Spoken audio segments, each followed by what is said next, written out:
ഒരു ഓഫീസ് സ്പേസിൽ നമ്മൾ എങ്ങനെ ബൗണ്ടറി കീപ്പ് ചെയ്യണം. 2, നിങ്ങളുടെ കൊളീഗ്സിന് നിങ്ങൾ എത്രത്തോളം അനുവാദം കൊടുക്കണം. അതുപോലെ തന്നെ നമുക്ക് പ്രധാനപ്പെട്ട കുടുംബ ബന്ധങ്ങളിൽ നമ്മൾ ബൗണ്ടറി സെറ്റ്. നിങ്ങളുടെ ഫീലിങ്സോ നിങ്ങളുടെ റിലേഷൻഷിപ്പോ ഒന്നും ഷെയർ ചെയ്യണമെന്ന് യാതൊരു മാനദണ്ഡവും ഇല്ല അവിടെ. ഏത് ബൗണ്ടറി വരച്ചാലും അതിന് നിങ്ങൾ എടുക്കുന്ന ചോയ്സാണ് ആ ബൗണ്ടറി. അതിന് ഒരു ആഫ്റ്റർ എഫക്റ്റ് എന്തായാലും ഉണ്ടാവും. മാതാപിതാക്കളുടെ അടുത്താണെങ്കിലും നമ്മളൊരു ടൂ മച്ച് അവരെ ഫിനാൻഷ്യലി ഡിപ്പെൻഡ് ചെയ്യാതിരിക്കുക. സോഷ്യൽ മീഡിയാസ് ഉപയോഗിക്കുമ്പോൾ നമ്മൾ ബൗണ്ടറീസ് എവിടെ സെറ്റ് ചെയ്യണം? നമ്മൾ നമ്മുടെ സോഷ്യൽ മീഡിയയിൽ പോസ്റ്റ് ചെയ്യുന്ന കണ്ടന്റുകൾ എന്തൊക്കെയായിരിക്കണം? ഇതിപ്പോൾ ഫ്രണ്ട്സിൻ്റെ ഇടയ്ക്ക് നമ്മൾ സംസാരിച്ചിരുന്നു. ഇതുപോലെ വർക്ക് ഫ്രണ്ടിലുണ്ട്. അതായത് ഒരു ഓഫീസ് സ്പേസിൽ നമ്മൾ എങ്ങനെ ബൗണ്ടറി കീപ്പ് ചെയ്യണം. അപ്പോൾ അതിൽ ഫസ്റ്റ് ഓഫ് ഓൾ നമ്മൾ ചിന്തിക്കേണ്ട കാര്യം വർക്കിംഗ് അവേഴ്സാണ്. അതായത് ഇപ്പോൾ നമ്മുടെ ഓഫീസ് ടൈം 8 മണിക്കൂറാണെങ്കിൽ ആ 8 മണിക്കൂർ തന്നെ നമ്മൾ ഇതിന് വേണ്ടിയിട്ട് ചിലവാക്കുക.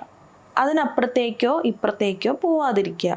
ഇപ്പം നിങ്ങൾക്ക് 8 മണിക്കൂർ കൊണ്ട് തീർക്കാവുന്ന ജോലികളെ, ഇപ്പം നിങ്ങളുടെ ജോലി സമയം 8 മണിക്കൂറാണെങ്കിൽ അതിൽ തീർക്കാനുള്ളതേ അവിടെ ഉണ്ടാവുള്ളൂ. ഇനി അതല്ല നിങ്ങൾ ചെയ്തിട്ടും തീരുന്നില്ല എന്നുണ്ടെങ്കിൽ നിങ്ങൾ നിങ്ങളുടെ ഹയർ അതോറിറ്റിയോട് സംസാരിക്കുക. കൃത്യമായി കമ്മ്യൂണിക്കേഷൻ. ഇതിനെന്തെങ്കിലും ഞാൻ ചെയ്യുന്നത് എന്തെങ്കിലും എക്സ്ട്രാ സ്റ്റെപ്പാണോ, ഞാൻ എന്താ ഇത്ര സമയം എടുക്കുന്നത്? ഇനി അതല്ല എന്നുണ്ടെങ്കിൽ 8 മണിക്കൂർ തീർക്കാവുന്ന ജോലി നിങ്ങൾ വലിപ്പിച്ച് നിങ്ങൾ 10 മണിക്കൂർ ഇരുന്ന് ചെയ്തിട്ട് നിങ്ങൾ 10 മണിക്കൂർ ഓഫീസിൽ ഇരുന്നേ എന്ന് പറഞ്ഞിട്ട് ഒരു കാര്യമില്ല.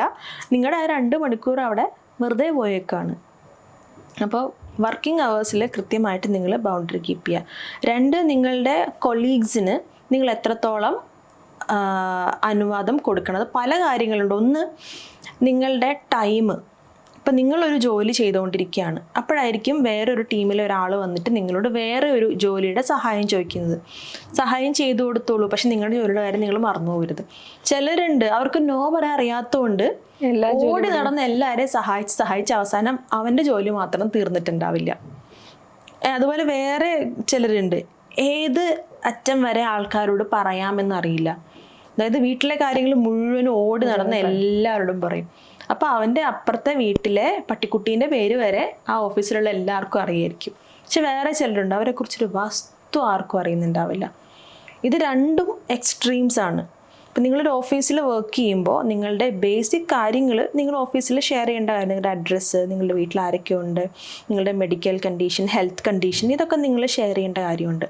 അതിനപ്പുറം നിങ്ങളുടെ ഫീലിങ്സോ നിങ്ങളുടെ റിലേഷൻഷിപ്പോ ഒന്നും ഷെയർ ചെയ്യണമെന്ന് യാതൊരു മാനദണ്ഡവും ഇല്ല അവിടെ. ഇപ്പം ഓഫീസിലുള്ള ബാക്കി പലരും ഷെയർ ചെയ്യുന്നു എന്നതുകൊണ്ട് നിങ്ങൾ ഷെയർ ചെയ്യാൻ ബാധ്യസ്ഥനല്ല അല്ലെങ്കിൽ ബാധ്യസ്ഥയല്ല. അവരവരുടെ പ്രേമം പൊളിഞ്ഞ കാര്യം എന്ന് പറയുന്നു, അല്ലെങ്കിൽ കല്യാണക്കാര്യം പറയുന്നു, അതുകൊണ്ട് ഞാൻ പറയണം, അങ്ങനെയൊന്നുമില്ല. നിങ്ങൾക്ക് പറയണമെങ്കിൽ മാത്രം പറഞ്ഞാൽ മതി. ഇപ്പോൾ ഒരാളോട് വന്ന് ചോദിക്കുമ്പോഴും മാരീഡ് ആണോ, അല്ല, അതെന്താ കല്യാണം കഴിക്കാത്തേ, വേറെ വല്ല സെറ്റപ്പ് ഉണ്ടോ, ഗേൾ ഫ്രണ്ട് ഉണ്ടോ, ബോയ് ഫ്രണ്ട് ഉണ്ടോ, എൻഗേജ്മെൻ്റ് ആയിട്ടുണ്ടോ, വീട്ടിൽ പ്രശ്നമാണോ, 100,000 ചോദ്യം. ഇതിനൊക്കെ ചോദിക്കാതിരിക്കുക എന്നതൊരു മാന്യത. അത് മനസ്സിലാക്കണം. ഇപ്പം ചോദിച്ചു കഴിഞ്ഞാൽ അതിന് മറുപടി പറയാതിരിക്കാനുള്ള സ്വാതന്ത്ര്യം നിങ്ങൾക്കുണ്ട്. വെച്ചാൽ കട്ട് ആൻഡ് റൈറ്റ് ആയിട്ട് എനിക്ക് സംസാരിക്കാൻ താല്പര്യമില്ല എന്ന് പറയണം എന്നല്ല, ചിരിച്ചു വിടുക. അത് ഒക്കെ ഓക്കെ, പറയാം, സമയം പറയാം, ആയിട്ടില്ല, അല്ലെങ്കിൽ അത് വിട്ടേരെ, ഒന്നുമില്ല എന്നങ്ങ് വിടാവുന്നതേ ഉള്ളൂ. പറയണം എന്നതൊരു നിർബന്ധമല്ല. പക്ഷെ പലർക്കും അത് നോ പറയാൻ പറ്റുന്നില്ല. ഇവരൊക്കെ എല്ലാം ഭയങ്കര കമ്പനിയാണ്, അങ്ങോട്ടും ഇങ്ങോട്ടും വീട്ടിലെ കാര്യങ്ങളൊക്കെ ഷെയർ ചെയ്യും, അപ്പോൾ ഞാനും പറയണ്ടേ, പക്ഷെ എനിക്ക് ഷെയർ ചെയ്യാൻ നല്ല കാര്യങ്ങളൊന്നും വീട്ടിലില്ലല്ലോ എന്ന് ചിന്തിക്കുന്നവരും കാണും. അപ്പോൾ ബൗണ്ടറികൾ തീർച്ചയായിട്ടും ഓഫീസിൽ വരയ്ക്കുക തന്നെ വേണം. അപ്പോൾ അതുപോലെ തന്നെ വേറൊന്നാണ് ഓഫീസ് അവേഴ്സ് കഴിഞ്ഞിട്ടുള്ള ഒഫീഷ്യൽ കാര്യങ്ങൾ എങ്ങനെ ഡീൽ ചെയ്യണം എന്നുള്ളത്. ഇപ്പോൾ ഒരു എക്സാമ്പിൾ പറയുകയാണെങ്കിൽ നിങ്ങൾ വൈകുന്നേരം 4 മണിക്ക് ഓഫീസിൽ വർക്ക് കഴിഞ്ഞ് ഇറങ്ങി. പക്ഷെ നിങ്ങളുടെ ബോസ് നിങ്ങൾക്കൊരു 8 മണിക്ക് മെസ്സേജ് അയക്കുന്നു, 9 മണിക്ക് മെസ്സേജ് അയക്കുന്നു, 10 മണിക്ക് അത് അർജൻറ്റായിട്ട് റെസ്പോണ്ട് ചെയ്യേണ്ട കാര്യങ്ങളൊന്നും അല്ല, ഒഫീഷ്യൽ കാര്യങ്ങളാണ്, വളരെ മാന്യമായിട്ട് ഓഫീസ് കാര്യങ്ങൾ തന്നെയാണ് പറയുന്നത്. പക്ഷെ നിങ്ങൾ ആ സമയത്താണ് നിങ്ങളുടെ മക്കളുടെ കൂടെ അല്ലെങ്കിൽ നിങ്ങളുടെ പ്രിയപ്പെട്ടവരുടെ കൂടെ അല്ലെങ്കിൽ നിങ്ങൾക്ക് ഇഷ്ടമുള്ള കാര്യം ചെയ്യുന്നത്. ഇപ്പോൾ വായനയോ ഡാൻസോ പാട്ടോ എന്ത്.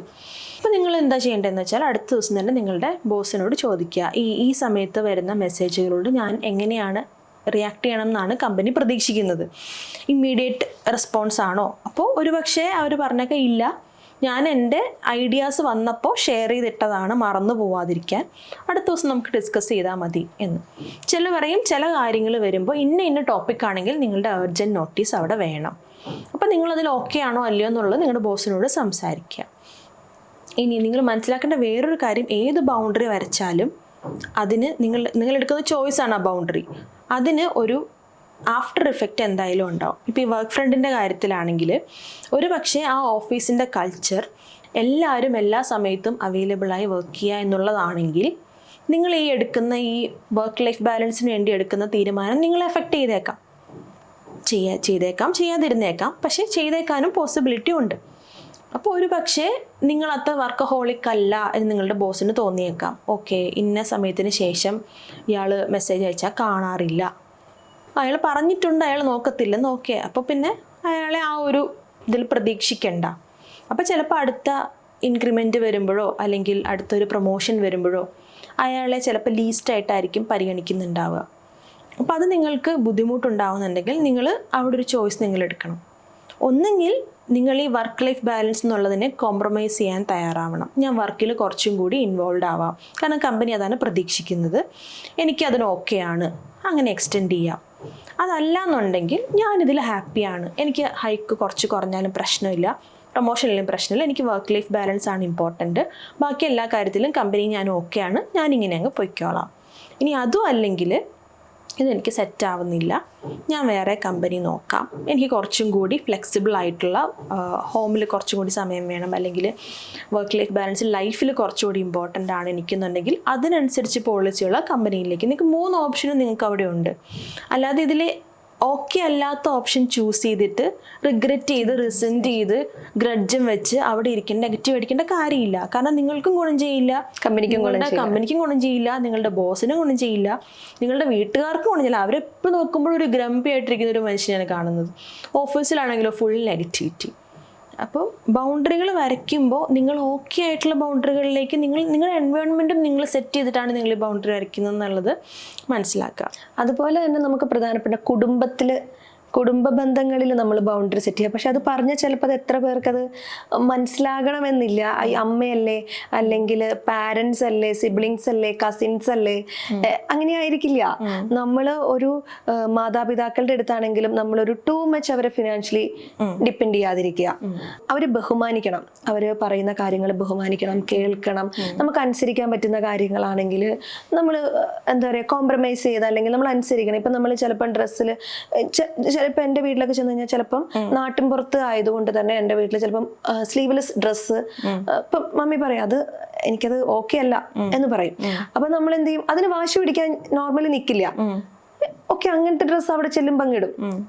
അവർക്കും സമാധാനം, നമുക്ക് സമാധാനം.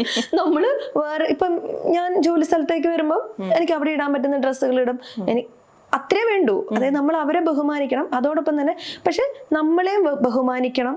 നമ്മളൊരു പേഴ്സൺ ആണ്, നമ്മൾ പറയുന്ന തീരുമാനങ്ങൾ കൂടെ അംഗീകരിക്കപ്പെടണം എന്ന് നമ്മളൊരു ബൗണ്ടറി നമ്മൾ നിലപാടുകൾ വ്യക്തമാക്കി ഒരു ബൗണ്ടറി സെറ്റ് ചെയ്യണം. അതുപോലെ നമ്മൾ സിബ്ലിങ്സിന്റെ കാര്യത്തിലാണെങ്കിലും നമ്മൾ അവരുടെ കാര്യങ്ങളിൽ ഒരു സമയം കഴിഞ്ഞാൽ ഒരു അധികം അഭിപ്രായം പറയാതിരിക്കുക. നമ്മൾ ഒത്തിരി ആൾക്കാരെ അഭിപ്രായം പറഞ്ഞാൽ തിരിച്ചും അതേ അഭിപ്രായം വരും. അപ്പൊ നമ്മളോട് ആരും അഭിപ്രായം പറയരുത്, നമ്മുടെ ബൗണ്ടറിക്കുള്ളിലേക്ക് ആരും വരരുതുണ്ട്, നമ്മൾ അവരുടെ ലൈഫിൽ കയറുന്ന ജീവിക്കരുത്. നമ്മൾ അവരെയും കൂടെ ചിന്തിക്കണം. അപ്പൊ അവരുടെ ബൗണ്ടറിക്കുള്ളിലേക്ക് ഇത് ചെയ്യണ്ട അത് ചെയ്യണ്ട എന്നല്ല, നിനക്കിത് ഗുണകരമാണെങ്കിൽ നീ ഇത് ചെയ്തു നോക്ക്, അപ്പ് ആൻഡ് ഡൗൺസ് ഉണ്ടെങ്കിൽ നമുക്ക് നോക്കാം എന്ന് പറഞ്ഞ സപ്പോർട്ടായിരിക്കും അവർക്ക് ആവശ്യം. അതുപോലെ തന്നെ ഇപ്പം കുറേ മുതിർന്നു കഴിയുമ്പം സ്ഥലം വീതം വെക്കലോ അല്ലെങ്കിൽ അങ്ങനെ എന്തെങ്കിലും ഒരു സാധനം വരികയാണെങ്കിൽ അപ്പം ആ ബൗണ്ടറി ഓൾറെഡി അവിടെ സെറ്റ് ചെയ്തിട്ടുണ്ടെങ്കിൽ കൃത്യമായി സംസാരിച്ച് ഒരു പിണക്കത്തിനോ ഇണക്കത്തിനോ ഒന്നിനും അധികം വഴി വെക്കാതെ തന്നെ നമുക്കത് കൃത്യമായി ഡീൽ ചെയ്ത് പോകാനും പറ്റും. ഇത് ഒത്തിരി ഇങ്ങനെ ഇരിക്കുകയും ചെയ്യും, നമ്മൾ എല്ലാവർക്കും എല്ലാവരുടെ ലൈഫിലേക്ക് ഒരു അഭിപ്രായം പറയുകയും ചെയ്യും. എന്നാൽ ഒരു ഘട്ടം വരുമ്പോൾ ഇങ്ങനെ അടിയാവും, ഇങ്ങനെയൊന്നും അല്ലാതെ സംസാരിക്കേണ്ടി വരുമ്പോൾ ആ ബന്ധം മൊത്തത്തിൽ നശിച്ചു പോകും. അതിലും നല്ലത് അവർക്ക് ആവശ്യമുള്ള സമയങ്ങളിൽ നമ്മൾ അവൈലബിൾ ആയിരിക്കുകയും എന്നാൽ നമ്മളൊരു ബൗണ്ടറി, എൻ്റെ ലൈഫ് ഇതാണ്, നിങ്ങളുടെ ലൈഫ് ഇതാണ് എന്ന് നമ്മൾ സെറ്റ് ചെയ്യുക. എന്ന് വെച്ചാൽ പാരന്റ്സിന്റെ ടോക്സിസിറ്റി കാരണം ഇല്ലാതായി പോകുന്ന മക്കളുടെ ജീവിതങ്ങളുണ്ട്. തിരിച്ചുകൊണ്ട് മാതാപിതാക്കളെ അഫക്ട് ചെയ്യുന്നുണ്ട്. അത് ആൺമക്കൾ അമ്മമാരും തമ്മിലുള്ള ബന്ധം കാരണം പ്രശ്നം ഉണ്ടാവും. ടൂ മച്ച് അവരാ സ്നേഹം എക്സ്പ്രസ് ചെയ്യുന്നത് കൊണ്ട് അങ്ങനെ ഒത്തിരി കാര്യങ്ങളുണ്ട്. അപ്പൊ നമ്മൾ ഒരു മുതിർന്നു കഴിഞ്ഞാൽ അല്ലെങ്കിൽ എവിടെ നിൽക്കണം, എവിടെ നിൽക്കണ്ട, എന്ത് അഭിപ്രായം പറയണം, എന്ത് അഭിപ്രായം പറയണ്ട, നമ്മൾ ഒരു ബൗണ്ടറി സെറ്റ് ചെയ്യണം. നമ്മൾ എനിക്ക് തോന്നുന്നു ചെറുപ്പം തൊട്ട് തന്നെ നമുക്കൊരു നിലപാടുണ്ട്. അത് നമ്മൾ നമ്മുടെ വീട്ടിൽ കാണിച്ചു കൊടുത്തു കഴിഞ്ഞിട്ടുണ്ടെങ്കിൽ ഓക്കെ അവനത് ഇഷ്ടമല്ല, അവൾക്കത് ഇഷ്ടമല്ല, അല്ല എൻ്റെ മോളായതുകൊണ്ട് അത് ചെയ്തോളൂ, എൻ്റെ മോനായതുകൊണ്ട് അത് ചെയ്തോളൂ എന്ന് പറയുന്നതിനപ്പുറത്തേക്ക് അത് അവർക്ക് ഇഷ്ടമല്ല എന്ന് അവർ തന്നെ കൃത്യമായി അവർക്കത് മനസ്സിലാവുകയും ചെയ്യും. അതുപോലെ തന്നെ നമ്മൾ കുട്ടികൾ കാണുന്ന ഓൺലൈനിൽ ചെന്നിട്ട് അതിൻ്റെ അബദ്ധങ്ങളിലെല്ലാം ചെന്ന് ചാടുന്ന കുറേ വാർത്തകൾ നമ്മൾ കാണുന്നുണ്ട്. അപ്പം നമ്മൾ ഓൺലൈൻ സോഷ്യൽ മീഡിയാസ് ഉപയോഗിക്കുമ്പം നമ്മൾ ബൗണ്ടറീസ് എവിടെ സെറ്റ് ചെയ്യണം? നമ്മൾ നമ്മുടെ സോഷ്യൽ മീഡിയയിൽ പോസ്റ്റ് ചെയ്യുന്ന കണ്ടന്റുകൾ എന്തൊക്കെയായിരിക്കണം? അത് നമുക്ക് ചിലപ്പം പോസിറ്റീവായി ഭവിക്കാം, ചിലപ്പോൾ നെഗറ്റീവായി ഭവിക്കാം. അപ്പോൾ നമ്മൾ നമ്മൾ ടൂ മച്ച് നമ്മുടെ പേഴ്സണൽ കാര്യങ്ങൾ ഷെയർ ചെയ്യണോ? ഷെയർ ചെയ്താൽ നമുക്ക് ഇന്ന ബുദ്ധിമുട്ടുകൾ ഉണ്ടാകാം, ഇന്ന കാര്യങ്ങൾ നന്നായി സംഭവിക്കാം. അപ്പോൾ നമ്മൾ അതിനെക്കുറിച്ച് ഓൺലൈനിൽ ഷെയർ ചെയ്യുന്ന കണ്ടന്റുകളെ കുറിച്ച് നമുക്ക് കൃത്യമായ ധാരണ ഉണ്ടാവണം. നമ്മൾ പങ്കുവെക്കുന്ന ഫോട്ടോസിൽ അല്ലെങ്കിൽ നമ്മുടെ അഭിപ്രായങ്ങളെ കുറിച്ച്, ഇപ്പൊ യുദ്ധം നടക്കുമ്പോൾ നമ്മൾ രാജ്യവിരുദ്ധ പോസ്റ്റുകൾ പങ്കുവെക്കാൻ പറ്റുമോ ഇല്ലയോ എന്നൊക്കെ ഉള്ളത് നമുക്കത് ഇതെന്റെ അഭിപ്രായമാണെന്ന് പറഞ്ഞിട്ടല്ല, എന്തും പറയാൻ പറ്റില്ല. അപ്പം നമ്മൾ എന്താണ് സോഷ്യൽ മീഡിയ ഷെയർ ചെയ്യുന്നത്? അപ്പം നമ്മളെ കുറിച്ച് മുഴുവൻ ഡീറ്റെയിൽസും ചിലപ്പോൾ ഇപ്പൊ വന്ന ഒരാൾക്ക് മനസ്സിലാവും നമ്മുടെ സോഷ്യൽ മീഡിയയിൽ നമ്മൾ ഇഷ്ടപ്പെട്ടത് എന്ത്. പക്ഷെ അങ്ങനെയല്ല. എന്നെ സംബന്ധിച്ച് നോക്കുകയാണെങ്കിൽ കുറച്ചൊക്കെ നമുക്ക് നമ്മുടെ ഇതിനുള്ളിൽ ഒരു പിടുത്തം വേണം. ഒരാൾക്ക് തുറന്നു വെച്ച പുസ്തകം പോലെ നമ്മൾ അവൈലബിൾ ആവണമെന്നൊക്കെ പേഴ്സണൽ ചോയ്സ് ആണ്, തീർത്തും പേഴ്സണൽ ചോയ്സ് ആണ്. എന്നെ സംബന്ധിച്ച് ഒരാൾ വരുന്ന പാടെ എന്നെ മൊത്തത്തിൽ മനസ്സിലാക്കുക എന്ന് പറയുന്ന സാധനം ഓക്കെ അല്ല. പറ്റിക്കപ്പെടാൻ ഞാൻ സാധ്യത കൂടുതലാണ്. അപ്പം സോഷ്യൽ മീഡിയയിൽ കണ്ടന്റ് ഞാൻ പറഞ്ഞ പോലെ തന്നെ കണ്ടന്റ് ഷെയർ ചെയ്യുന്നതിനകത്ത് നമുക്ക് കൃത്യമായ ധാരണ ഉണ്ടാവണം. നമ്മൾ പുതിയതായി നമ്മൾ ഓൺലൈനിൽ പരിചയപ്പെടുന്ന സുഹൃത്തുക്കളോട് എന്തൊക്കെ കാര്യങ്ങൾ പറയാം, എത്ര സമയം നമുക്ക് ചാറ്റ് ചെയ്യാം, എന്തൊക്കെ കണ്ടന്റുകൾ നമുക്ക് ചാറ്റ് ചെയ്യാം, എന്തൊക്കെ കാര്യങ്ങളെ കുറിച്ച് നമുക്ക് സംസാരിക്കാം, അവരുടെ ഇന്റൻഷൻ എന്താണ്. അപ്പൊ നമ്മളൊരു ബൗണ്ടറി, ഇപ്പൊ ഞാൻ 10 മണിക്ക് ശേഷം ചാറ്റ് ചെയ്യില്ല എന്ന് കുട്ടികളിപ്പം തീരുമാനിക്കുകയാണെങ്കിൽ അത് നല്ലതാണ്. എന്നുവെച്ചാൽ 10 മണിക്ക് ശേഷം മോശം കാര്യങ്ങൾ എന്നുള്ളത് കൊണ്ടല്ല, നമ്മൾ നമ്മുടെ ഒരു ക്യാരക്ടർ അവിടെ ബിൽഡ് ചെയ്യാണ്. 10 മണിക്ക് ശേഷം എനിക്ക് അങ്ങനത്തെ സുഹൃത്തുക്കളുണ്ട്, 10 മണിക്ക് ശേഷം ഞാൻ ഫോണിൽ അവൈലബിൾ ആയിരിക്കില്ല കേട്ടോ, എന്തെങ്കിലും ഉണ്ട് ടെക്സ്റ്റ് ചെയ്താൽ മതി, ഞാൻ ഉറക്കത്തിൽ എണീക്കുകയാണെങ്കിലോ അല്ലെങ്കിൽ രാവിലെയോ ഞാൻ റിപ്ലൈ ചെയ്യാം. എമർജൻസി ഉണ്ടെങ്കിൽ മാത്രം വിളിച്ചാൽ മതി, അത്ര അത്യാവശ്യമാണെങ്കിൽ വിളിച്ചാൽ മതി, ഞാൻ ഫോൺ അറ്റൻഡ് ചെയ്യാം എന്ന് പറയുന്നത്. അത് നമുക്കതുകൊണ്ട് അറിയാം 10 മണിക്ക് ശേഷം ഇന്ന ആൾക്കാർ നമ്മുടെ സുഹൃത്തിലുള്ളവർ അവൈലബിൾ ആവില്ല എന്ന് പറയുന്ന ഒരു സാധനം. അതുപോലെ തന്നെ നമ്മൾ ഓൺലൈനിൽ പരിചയപ്പെടുന്ന ബന്ധങ്ങൾ എവിടെ വരെ നമുക്ക് വളർത്താം, ആളുകൾ നമ്മളെ എത്രത്തോളം ചിലർ ഫിനാൻഷ്യലി ഒക്കെ നമ്മളെ പറ്റിച്ചു പോകാനുള്ള സാധ്യതയുണ്ട്. അത്തരം വാർത്തകൾ നമ്മൾ കാണുന്നുണ്ട്. അതുകൊണ്ട് എത്രത്തോളം നമ്മളുമായി ബന്ധപ്പെട്ട കാര്യങ്ങൾ, നമ്മുടെ ഫാമിലിയിലുള്ള പ്രശ്നങ്ങൾ അല്ലെങ്കിൽ നമ്മുടെ പേഴ്സണൽ ലൈഫിലെ പ്രശ്നങ്ങൾ, ഇത് ഫേസ് അറിയാത്ത ഒരാളോട് നമ്മൾ ഇരുന്ന് പറയാൻ ചിലർക്ക് ഭയങ്കര ഒരു ഫ്രീ ആയിട്ട് ഇരുന്നങ്ങ് സംസാരിക്കും. അപ്പം അനോണിമിറ്റി പലർക്കും ഒരു ഇഷ്ടമുള്ള നാളെ ആളെ കാണണ്ടല്ലോ എന്നുള്ള ഒരു സാധനത്തില് അത് വലിയൊരു ചതിക്കുഴിയിലേക്ക് നമ്മൾ പോകാനുള്ള ഒരു സാധ്യതയുണ്ട്. അപ്പൊ നമ്മളെ കുറിച്ച് എല്ലാ സാധനങ്ങളും വെച്ചിട്ട് അത് ഒരു ഇമോഷണൽ ട്രാക്കായിട്ട് ഉപയോഗിച്ചുകൊണ്ട് നമ്മളെ വേറെ ഏതെങ്കിലുമൊക്കെ രീതിയിലേക്ക് തള്ളിവിടാം. അപ്പൊ നമ്മൾ ഓൺലൈനിൽ യൂസ് ചെയ്യുന്നതിന് സോഷ്യൽ മീഡിയ യൂസ് ചെയ്യുമ്പോൾ അവിടെ ഒരു ബൗണ്ടറി സെറ്റ് ചെയ്യുക. നമ്മുടെ സുഹൃത്തുക്കൾ നമ്മൾ അയക്കുന്നത്, ഇപ്പൊ നമ്മൾ റീൽ അയച്ചിട്ടാണ് ബന്ധങ്ങൾ നിലനിർത്തുക. ഇൻസ്റ്റാഗ്രാമിലൊക്കെ ആണെങ്കിൽ ചിലർ നമുക്ക് ഏത് തരത്തിലുള്ള കണ്ടന്റ് ആണ് അയക്കുന്നതെന്ന് അവർക്ക് പോലും ഒരു ബോധ്യം ഉണ്ടാവില്ല. ചിലര് അങ്ങനെ കണ്ടന്റ് അങ്ങ് അയച്ചു കളയും, നമുക്കത് ഇഷ്ടം ഉണ്ടാവില്ല. എനിക്കാണെങ്കിൽ ഈ ഭയങ്കര സ്ത്രീകളെ മോശമായി അയക്കുന്ന കണ്ടന്റുകൾ, ഈ സിനിമയിലെ ഡയലോഗ്സ് ആയിരിക്കാം, സ്റ്റിക്കേഴ്സ് ആയിരിക്കാം, പല പോസ്റ്റേഴ്സ് ആയിരിക്കാം, അത് നമുക്ക് ഇഷ്ടം ഉണ്ടാവില്ല. അപ്പൊ നമുക്ക് അങ്ങനെ അയക്കുമ്പോൾ എനിക്കിത് ഇഷ്ടമല്ല എന്ന് പറഞ്ഞാൽ ഇഷ്ടമല്ല, അത് ഇനി അയച്ചിട്ടുണ്ടെങ്കിൽ ഞാൻ നിന്നെ ബ്ലോക്ക് ചെയ്യും, അല്ലെങ്കിൽ എനിക്ക് ഇത് പറ്റത്തില്ല എന്ന് നമ്മൾ അങ്ങനെ പറയേണ്ട വന്ന സൗഹൃദങ്ങൾ എനിക്കൊക്കെ വ്യക്തിപരമായിട്ട് ഉണ്ടായിട്ടുണ്ട്. അതായത് നമ്മളോട് സ്ഥിരമായി എന്തുകൊണ്ട് നീ കല്യാണം കഴിക്കുന്നില്ല, നമ്മളോട് ഹൈസ്കൂൾ പഠിച്ച ഒരു സുഹൃത്തായിരിക്കാം, എന്താ പറയാ വേറെ കാര്യങ്ങളായിരിക്കാം പറയാൻ ശ്രമിക്കുന്നത്, എനിക്ക് താല്പര്യമുണ്ട് എന്നുള്ള ലൈനിലായിരിക്കും സംസാരിക്കാൻ വരുന്നത്. പക്ഷെ ഫസ്റ്റ് ക്വസ്റ്റ്യൻ തന്നെ നീ എന്തുകൊണ്ട് കല്യാണം കഴിക്കുന്നില്ല, എന്തെങ്കിലും നോക്കി വെച്ചിട്ടുണ്ടോ, ആരെങ്കിലും കണ്ടുവച്ചിട്ടുണ്ടോ, അങ്ങനത്തെ സാധനങ്ങൾ. അപ്പം നമ്മൾ കൃത്യമായിട്ട് ഒരു മെസ്സേജ് നമ്മൾ ഇഗ്നോർ ചെയ്യും, 2 ദിവസം നമ്മൾ ഇഗ്നോർ ചെയ്യും, 3ാമത്തെ ദിവസം നമ്മൾ വേറൊരു മൂഡിൽ ഇരിക്കുമ്പോഴാണെങ്കിൽ ഭയങ്കര മോശമായിട്ടായിരിക്കും ചിലപ്പോൾ റിയാക്ട് ചെയ്യാം. അപ്പൊ അതിന് മുന്നേ എന്ത് ചെയ്യണം, എനിക്ക് ഇത്തരം മെസ്സേജുകൾ അയക്കണ്ട, ഇതെന്റെ പേഴ്സണൽ ആണ്, എനിക്ക് ഇത്ര റീലുകൾ അയക്കണ്ട. ചിലരെ അയക്കുന്നത് ബോഡി ഷേമിങ്ങിന്റെ എക്സ്ട്രീം ആയിരിക്കാം, സ്ത്രീ വിരുദ്ധതയായിരിക്കാം. ഈ സോഷ്യൽ മീഡിയയിലെ കണ്ടന്റ് ഞാൻ കണ്ടിട്ടുണ്ട്, എൻ്റെ സുഹൃത്തുക്കൾ ഷെയർ ചെയ്യുന്ന കണ്ടന്റുകൾ. അപ്പൊ നമുക്ക് ഇഷ്ടമില്ലാത്ത കണ്ടന്റുകളാണെങ്കിൽ നമ്മൾ കൃത്യമായിട്ട് ആ കണ്ടന്റ് എനിക്ക് ഷെയർ ചെയ്യണ്ട എന്ന് പറഞ്ഞ് നമ്മൾ ഈ ചിലർ കമന്റ് ചെയ്യുന്നത് ഭയങ്കര മോശം. ഇപ്പൊ നമ്മൾ ഇമോജീസിലെ എല്ലാ മീനിങ്ങും എനിക്കറിയില്ല, അതിന് വേറെ വേറെ വേറെ മീനിങ്ങുകളുണ്ട്. അപ്പം ചില ഡബിൾ മീനിങ് വെച്ചിട്ടുള്ള കമന്റ് ചെയ്യുന്നത്, അപ്പം നമ്മൾ ഇത്തരം കമന്റ് എനിക്ക് ഇഷ്ടമല്ല, അത് നമ്മളങ്ങ് ഡിലീറ്റ് ചെയ്യാനോ അല്ലെങ്കിൽ അവരോടത് ഇനി ഇത് ആവർത്തിക്കരുതെന്ന് പറയാനോ നമ്മൾ തയ്യാറാവണം. അത് പറഞ്ഞു കഴിഞ്ഞാൽ തന്നെ അവിടെ ഒരു ബൗണ്ടറി ആയി. അവളുടെ അടുത്ത് ഇത് നടക്കില്ല, അല്ലെങ്കിൽ അവന്റെ അടുത്ത് ഇത് നടക്കില്ല എന്ന് പറയുന്ന ഒരു സാധനം. ഇപ്പൊ സോഷ്യൽ മീഡിയയിലാണെങ്കിലും ഫാമിലിയിലാണെങ്കിലും സുഹൃത്തുക്കളുടെ ഇടയിലാണെങ്കിലും ഓഫീസ് സ്പേസിലാണെങ്കിലും കൃത്യമായി ബൗണ്ടറീസ് നമ്മൾ സെറ്റ് ചെയ്ത് കഴിഞ്ഞാൽ ആ ബന്ധം ഭയങ്കര എല്ലായിടത്തും ആ ബന്ധങ്ങൾ ഭയങ്കര മനോഹരമായിട്ട് പോകാൻ വേണ്ടിയിട്ട് നമുക്ക് സാധിക്കും. അതോടൊപ്പം തന്നെ ചിലപ്പോൾ നമുക്ക് ബുദ്ധിമുട്ടുണ്ടാകും. നമ്മൾ ഈ പാരൻസിൻ്റെ അടുത്ത് ബൗണ്ടറി സെറ്റ് ചെയ്യുന്ന കാര്യം പറഞ്ഞല്ലോ, നമ്മൾ ബാക്കി ആരുടെ അടുത്ത് സെറ്റ് ചെയ്യുന്നതിനേക്കാളും ബുദ്ധിമുട്ടാണ് നമ്മുടെ പാരൻസിൻ്റെ അടുത്ത് ബൗണ്ടറി സെറ്റ് ചെയ്യാൻ. കാരണം മിക്കവാറും കേസുകളിലും പാരൻസ് എന്ന് പറഞ്ഞാൽ മക്കൾക്ക് വേണ്ടി തന്നെ ജീവിക്കുന്ന പാരൻസുകളായിരിക്കും. അപ്പോൾ അവർ ആ ഒരു സ്വാതന്ത്ര്യം, ആ ഒരു വിശ്വാസം, ആ ഒരു ഫ്രീഡം ഒക്കെ അവർക്ക് മക്കളുടെ കാര്യത്തിൽ കാണും. പക്ഷെ അത് ഏത് ലിമിറ്റ് വരെ പോകും എന്നുള്ളത് വളരെ പ്രസക്തമായൊരു ചോദ്യമാണ്. ഇപ്പോൾ കല്യാണം കഴിഞ്ഞ് മക്കളുമായിട്ട് ജീവിക്കും. ഇപ്പോൾ കൊച്ചുമക്കളുടെ കാര്യം വരുമ്പോൾ ഗ്രാൻഡ് പാരൻസും തമ്മിൽ അവിടെ ഒരു ക്ലാഷ് ഉറപ്പായിട്ടും കാണും. കാരണം നമുക്ക് തന്നെ അറിയാം, പേഴ്സണൽ എക്സ്പീരിയൻസിൽ നമ്മുടെ പാരൻസിൻ്റെ അടുത്ത് പറഞ്ഞിട്ട് നടക്കാത്ത കാര്യങ്ങളെല്ലാം ഗ്രാൻഡ് പാരൻസിൻ്റെ അടുത്ത് നടക്കും. ഇപ്പോൾ ഗ്രാൻഡ് പാരൻസിൻ്റെ ഇൻവോൾവ്മെൻ്റ് കൊണ്ട് ഈ മദറും ഫാദറും ഫേസ് ചെയ്യുന്ന ബുദ്ധിമുട്ടുകളൊന്നും ഞാൻ പറഞ്ഞുതരാം. ഇപ്പോൾ അവർ സ്കൂൾ ടൈം ആണെങ്കിൽ സെറ്റ് ചെയ്യുന്ന ഒരു റുട്ടീൻ കാണും. ഓക്കെ, സ്കൂളിൽ നിന്ന് കുട്ടി വരുന്നു, കുറച്ചു നേരം വിശ്രമിക്കുന്നു, ഫുഡ് കഴിക്കുന്നു, ഹോംവർക്ക് ചെയ്യുന്നു, കുറച്ചു നേരം കളിക്കാനുള്ള സമയം കൊടുക്കുന്നു, പഠിക്കുന്നു, ഭക്ഷണം കഴിക്കുന്നു, കിടക്കുന്നു, ഉറങ്ങുന്നു. ഒരു റുട്ടീൻ, ഒരു സമയം കാണും. ഗ്രാൻഡ് പാരൻസ് വീട്ടിൽ സ്ഥിരമായിട്ട് അവരോട് അല്ല എങ്കിൽ വിസിറ്റ് ചെയ്യാൻ വരുമ്പം ഇത് ഫുള്ളും താളം തെറ്റും. അതിൽ ഒരു കേസ് വൻ കോമഡിയാണ്. ഗ്രാൻഡ് പാരൻസ് സീരിയൽ കാണുന്നവരാണെങ്കിൽ വീട്ടിൽ മക്കൾക്ക് ചിലപ്പം ഇവർ TV വെച്ച് കൊടുക്കാത്ത പാരൻസ് ആയിരിക്കും. TV-യിലേക്ക് ഇപ്പം അറ്റൻഷൻ പോവണ്ട എന്നും പറഞ്ഞിട്ട് പാരൻസും TV കാണുന്നുണ്ടാവില്ല. പക്ഷെ ഗ്രാൻഡ് പാരൻസ് വരുമ്പോൾ അവിടെ അച്ഛനും അമ്മയ്ക്കും വോയിസ് ഇല്ല. അവർ സ്ഥിരമായിട്ട് TV കാണുന്നവരോട് അവർക്ക് കാണണം. അപ്പം കാണുന്ന കൂട്ടത്തിൽ കുട്ടികളും പോയിരുന്ന് കാണും. അപ്പം എന്ത് സംഭവിക്കും? നാളെ മറ്റന്നാൾ സീരിയൽ ഡയലോഗ് കൊച്ചു പറഞ്ഞു തുടങ്ങും. അപ്പം ഇവർ പാനിക്കാവും. പക്ഷെ ഇവർക്ക് ഗ്രാൻഡ് പാരൻസിനോട് പറയാൻ മടി. അച്ഛനും അമ്മയല്ലേ എങ്ങനെയാ പറയാ? പക്ഷെ അത് ഉള്ളിലോ അവർ വന്ന ഇപ്പൊ TV വെക്കും എന്നുള്ള സാധനം ഒരു ഉള്ളിൽ വരും.